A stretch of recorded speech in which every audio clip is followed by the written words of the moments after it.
Russia has described its security talks with the United States and NATO this week as unsuccessful, saying there is continued disagreement on fundamental issues. Kremlin spokesman Dmitry Peskov says the 2 rounds of discussion so far in Geneva and Brussels has produced some positive nuances, but that Moscow is looking for concrete results. The talks, which moved from Vienna on Thursday for a meeting of the Organization of Security and Cooperation in Europe, are centered on Russia's security demands from the West and its buildup of troops near Ukraine. The military deployments have set Ukraine and its allies on the edge, prompting calls for the forces to be pulled back. The West has warned of severe penalties on Russia if it launches an offensive. Meanwhile, Russia says it has no plans to invade Ukraine, emphasizing that it can deploy forces on its territory, whichever way it chooses.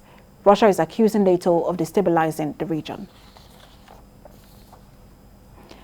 Joining me virtually now for a discussion of the unsuccessful talks between Russia and NATO is a global affairs analyst, Calvin Dack. Good to have you join us.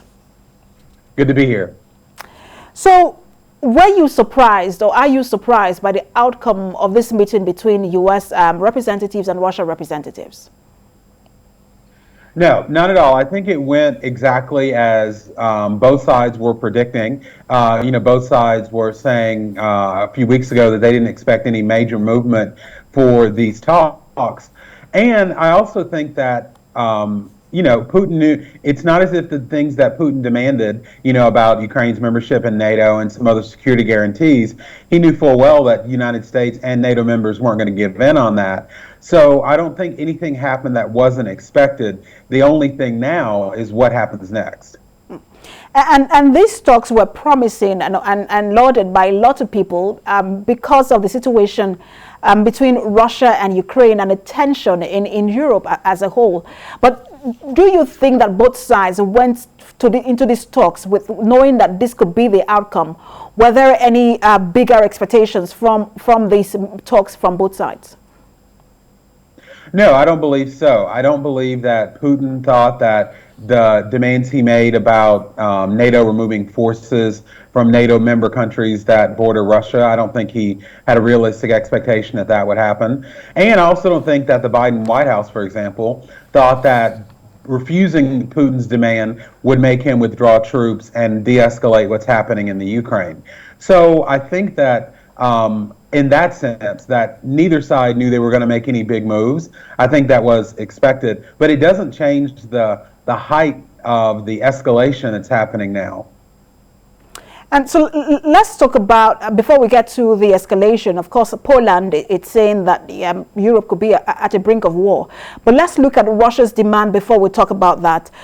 Russia is saying do not roll up. They're looking for security guarantees from Europe.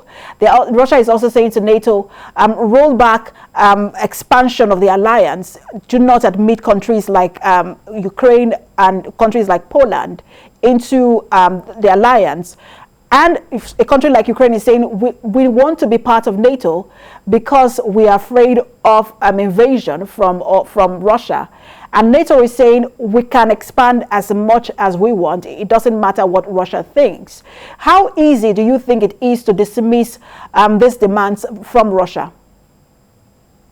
Yeah, I think they're easy to dismiss. And the threat is easy to recognize for 2 reasons. One is, let's remember why NATO was created, to counterbalance the influence of Russia. So it seems very odd that Russia would then think it could dictate who becomes members and what the NATO does among itself. I mean, that just defeats the purpose of NATO.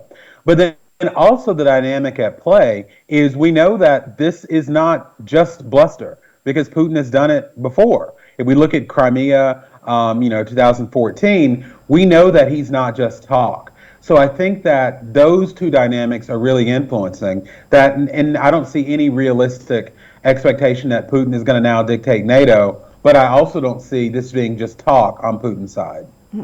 And do you think that Russia, well, let me say Vladimir Putin, would use this as a pretext to invade Ukraine?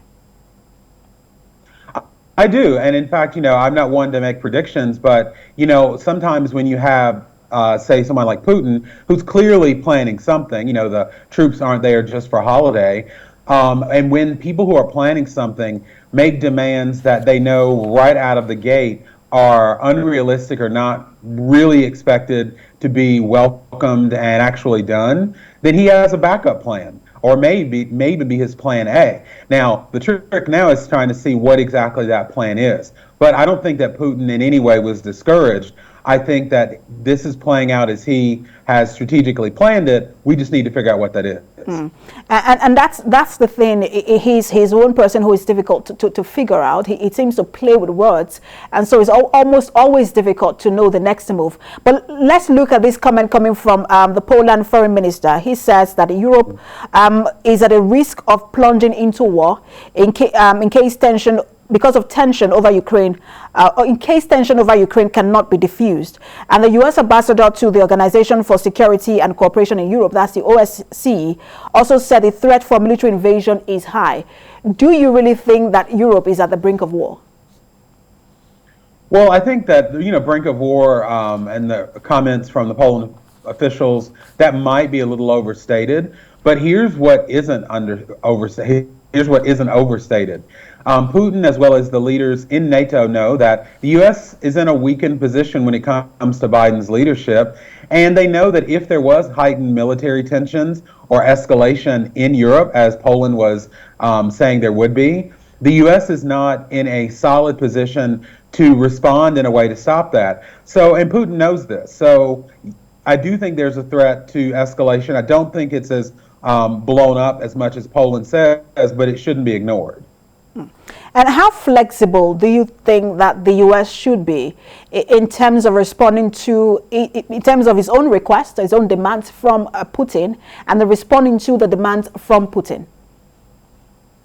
Well, I think that the United States should be flexible in a diplomatic way in saying, okay, what are the red lines? What are the things that we have to have? What are the things that we can give on to de-escalate the situation? But now, when it comes to being flexible from the political standpoint, Biden doesn't have that much room to go to. Because remember, Biden is still in his first year, and our former president weakened NATO in the statements that he made and questioning why it still existed.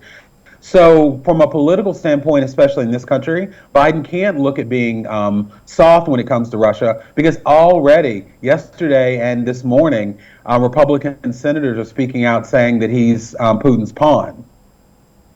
And Moscow seems to be saying, look, we want to pursue diplomacy, but we are not going to reverse troops from the border near Ukraine. But U.S. is saying you have to do that if you're going to get anything at all from this conversation. Do you think that we'll have difficult days ahead in terms of these talks? Is there even any room for more talks? Well, I think Russia's statement that they want diplomacy while keeping their troops there is basically saying they want diplomacy that doesn't really stop whatever it is they're trying to do. I do think that now what will be interesting to see is how Putin responds. Does it escalate? Does he keep the status quo? Does he use this as leverage in other issues around the world where the U.S. and Russia are competing against each other? We do know for pretty certain that this isn't something that's going to make Putin give up just because the U.S. and NATO said no. And the basic thing here for Russia, the biggest deal here for Russia, is the fact that it wants to expand its influence in the former Soviet region. We see the hold of Russia in Belarus. We see the hold of Russia in parts of Ukraine, with all the separatist agitation ongoing there. We also see the hold of Russia in Kazakhstan, as we've seen in the recent protests in Kazakhstan. Russia really wants to expand its influence. How far do you think that Russia will go? Do you think that the world is undermining what Russia can do? Well, I think when it comes to Russia's ambition, they are probably beyond what most people outside of Russia and outside of Putin's head could imagine. Now, I don't think that all the things that he wants to do, he'll be able to accomplish. But I do think that the White House, and this is something that I picked up from some of the statements, they recognize that this is only the beginning if Russia is allowed to continue what's happening. This isn't just about Ukraine. This is a step, an encroachment into really, really threatening European allies and NATO allies by changing the power balance. So I think that's something the U.S. and other powers are looking into, but I don't think that's going to happen the way Putin is planning anytime soon. These are times that I think everyone is at the edge of their seat, whether you're in Europe or in other parts of the world. Thank you so much for having this conversation with us. We'll see how things play out. Global Affairs Analyst Calvin Dark. Thank you.